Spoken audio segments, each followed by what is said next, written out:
চন্দনাইশ উপজেলার দোহাজারী এলাকায় অবস্থিত হাজারী টাওয়ারের আন্ডারগ্রাউন্ডে ভয়াবহ অগ্নিকাণ্ডের ঘটনাটি সকাল 7 ঘটিকার সময় আবু হুমায়ুনের ফলের আড়তের বৈদ্যুতিক শর্ট সার্কিট থেকে এই আগুনের সূত্রপাত ঘটে বলে জানা যায়।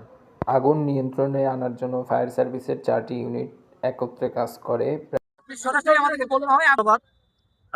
আমরা 7টা 30 মিনিটের সময় আগুনের সংবাদ পাওয়ার সাথে সাথে আমরা চন্দনাইশ ফায়ার স্টেশনের থেকে 2টা ইউনিট আগুনের উদ্দেশ্যে রওনা দেয়। ঠিক 15 মিনিট পর আগুনে এসে পৌঁছানোর পর আগুনে কাজ করতে গিয়ে আগুনের বেগতিক অবস্থা দেখে তারা আবার সাতখানিয়াকে সাহায্য চায়। সাতখানিয়া থেকে আবার 2টা ইউনিট এসে সংযুক্ত হয়। এখানে টোটাল আমরা 4টা ইউনিট এখানে আগুনে কাজ করেছি। তো মূলত আমরা হাজি টাওয়ারের বেসমেন্টের ভিতর ফলের দোকানে যেটা আরো যেটা আগুনটা লাগে, যে মালিক আবু। তো আমরা নিয়ন্ত্রণ দিয়েছি, আমরা 9টা 15 মিনিটের সময় আগুন নিয়ন্ত্রণ দিয়েছি।